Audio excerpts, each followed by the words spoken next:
They signaled ahead of time that they were going to attack this place. By all accounts, they used some of their older missiles so that everybody knew what was coming. The interceptors came up there. They took them down because they were some of the older missiles. So they, according to President Trump himself, there were 14 total missiles fired. 13 were intercepted. One fell somewhere in the desert, didn't hit anything, and there was no damage, no casualties, no wounds, nothing. So he says, all right, we'll call it a day. That's good to go. But listen to me, folks. What does that tell the rest of the world? We talk about how trust is so vital. It's so important. And that means that people trust what you say, and that what you say is also what you do. And when you say one thing and use these radical, dramatic statements and claims, and then you do something very different, nobody knows whether they can trust you. No one can take you at face value. Everyone is required then to interpret what you mean, and they just have to hope they get it right. And it switches, sometimes within days, sometimes within hours. And nobody knows exactly what the United States is going to do. And that's not a good thing. And anybody who thinks that this crazy man theory where that gets people to do what he wants is a good thing, this shows you it's not.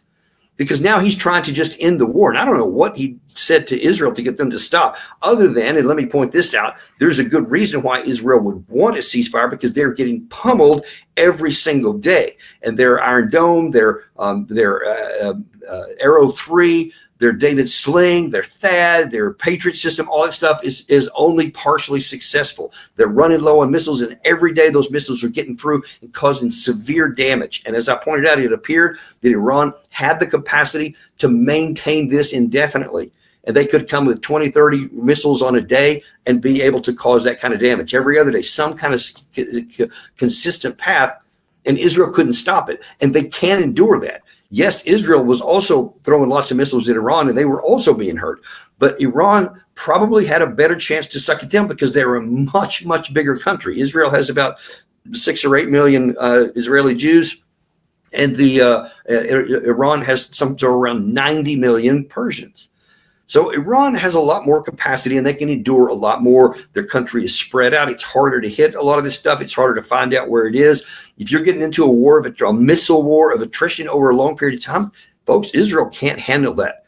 We can't handle that. We can't do it. And it could be, and this is something that we need a little more information out, but the early evidence suggests that Trump may be doing the same thing he did in the Houthi war, where we were trying to keep the Red Sea open, and we went in this big splashy missile strikes and all these declarations of what we were going to do. And then 30 days later, we started counting the costs and going, yeah, this ain't working. We're done. And we just called it in, washed our hands of it, and went on. We did not defeat the Houthis. They still have their capacity. Everything is still valid and viable in that part of the world. We just stopped shooting. They even actually still were blocking some of the traffic in the Red Sea. Maybe it's a similar situation here where Trump realized, oh, snap, I can't engage in a long-term open-ended conflict here. If Iran doesn't give up, then I'm going to have to keep, doing what I said and just keep lobbing missile after missile. So I think it's very plausible that Trump signaled to Iran, hey, you know what? Let's just get this deal off the table. Okay. I'm going to launch some missiles here. They're going to hit these 3 sites. They're coming. You can fire something back after that into Al Udeid Air Base in Qatar, and don't hit anything important. We'll be shooting down, and then we'll just call it a day, and it's a win-win for both of us. Wouldn't it all surprise me if that happens? We don't have enough information yet, so I can't say with any authority. But evidence does lead one to believe, because Trump openly talked that this stuff is coordinated, and it's not unlikely that the other one's coordinated, especially when we have the pre-existing effort in the Red Sea, that's how Trump is operated in. Because I can tell you, whether he thought it or not, we can't continue on with this. If Iran were to have hit our troops and then we had to escalate, now that you can't back down from that, and we don't have the capacity to go on. And if Iran did like the Houthis did, who sucked down a decade of these missiles and never buckled, and they're a much larger country, much more capable, have many more resources, etc. There's every reason to think that Iran could do much more than the Houthis could. Because again, I told you, Iran, they just had to survive. But Israel had to succeed, or it's going to have all the war that they've done and all the things they've been, this unprovoked attack that they did against Iran is going to be meaningless. And that's where we're at right now. We'll see if this actually comes to pass. We'll see if tomorrow, if really everybody's missiles go silent, and if that really is the end of the deal. Now, of course, Israel still has the Hamas war going, so we'll see if it has any effect on that. They're still fighting a lot in the West Bank, etc. And the Houthis is still going on because the Houthis issue was tied to Hamas, the Palestinian people, not to anything going on in Iran. We'll see if that stops too. So Israel's not out of the woods yet, but it looks like Trump's trying to get himself extricated after looking splashy. Of course, he's going to want to come out looking good. He's going to make everybody to think that he was good, etc.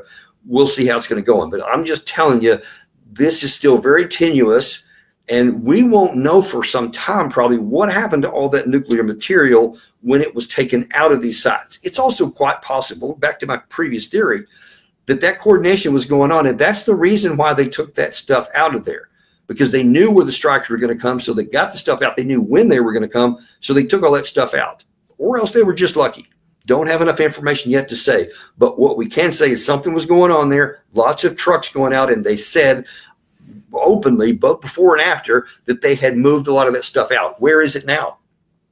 If Israel says their objective was to make sure that Iran is non-nuclear, well, Trump declared that it was totally destroyed with no evidence. He has no idea until somebody can go down in those sites, especially at Fordo, and see what actually happened under the ground. Nobody in the West can say, much less hours after it happened or minutes after it happened. So you need to just dismiss that at the surface, because there's no chance that that's true. He has no idea. Could well be when somebody gets down there. I doubt it very seriously. Watch Ted Postle's video to explain why that probably is. But we'll wait and see, because, again, we don't have any information here. So later on it could be changed. But it does appear that they did get that stuff out there. And then you got to ask, where is that?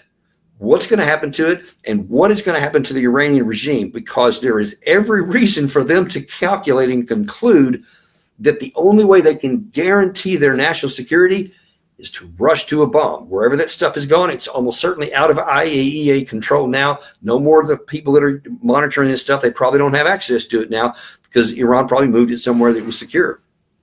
Now they may go to a bomb. I don't know if they will. They still may not calculate that's the right thing to do, because if they get caught, then they could have more attacks. So all kinds of things are possible right now. But the thing you need to take away is no matter how all those things take out, the United States is in a bad position right now, and Trump is not helping himself. He is not out helping our country, and he's causing lack and a continued erosion of trust among both our adversaries and our allies, because nobody knows from day to day or hour to hour when another Truth Social is going to come out what in the world he's thinking and what's going to happen.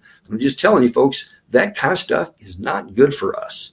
Anyway, wanted to let you know, because that's the latest we have right now, and I'll try to come back to you in the morning before we head out. I'm still here in London, but I want to keep you guys appraised of what's going on here. Thank you very much, and we will see you in the morning with an update on the Daniel Davis Deep Dive.